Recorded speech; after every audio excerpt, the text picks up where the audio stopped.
कधीच नाही चुकणार तुमचे फेवरेट टीव्ही शोज झी5 सोबत, तेही एकदम फ्री.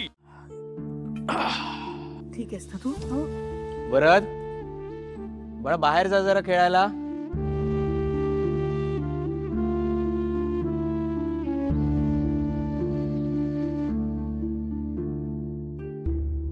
संतोष, अरे काय झालं? सगळं ठीक ना? अगं आई, काय चालू माणसं आहेत ती. एवढं स्मार्टली प्लॅनिंग केलं होतं तुला सांगतो. संतोष, प्लॅनिंग कसलं? सांगतो. भावनाला आधी त्यांनी तिकडे बोलवलं. गेल्या गेल्या सांगितलं त्या आनंदीला आठवण येत होती म्हणून बोलवलं. थोड्या वेळाने म्हणतात आनंदी घाबरली आहे, जेवत नाहीये म्हणून बोलवलं. आणि त्यांचा विषय कळल्यानंतर कळलं की गोष्ट काहीतरी वेगळीच आहे. संतोष, आता फार तारू नकोस, सरळ सांग ना काय ते. तो बाबा, श्रीकांतने जाण्याआधी विल बनवलं होतं. विल? कसलं विल?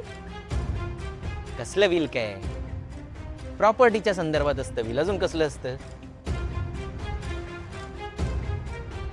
त्यात श्रीकांतने लिहिलंय की त्याच्यानंतर त्याच्या सगळ्या बिझनेसची सायनिंग ऑथॉरिटी भावनाकडे असेल.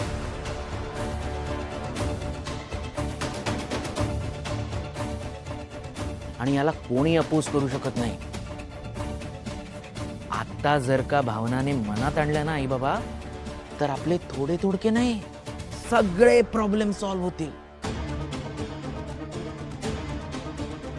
आणि आपण एका मोठ्या घरात, आलिशान घरात आरामात राहू शकू. भावना, तुला कळतंय ना? म्हणजे मी तुला सांगितलेलं लक्षात येतंय ना? तुला आठव? हा, हे बघ, आई बाबांचं लक्ष्मी निवास बांधायचं भवितव्य आता तुझ्याच हातात आहे. कळतंय ना तुला?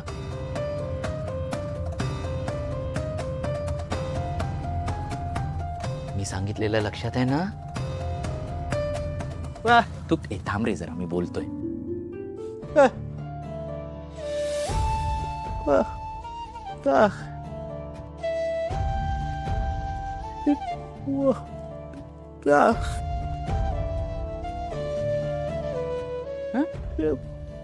अरे काय पैसे नको?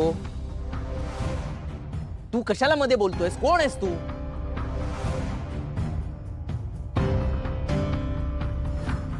हे बघ, हा आमचा फॅमिली मॅटर आहे. तू कशाला मला सांगतोयस तिला बोलू नकोस ते? हा, या घरात एक एक पैसा कमवून आणायला आम्ही किती मेहनत घेतो याची कल्पना तरी आहे तुला?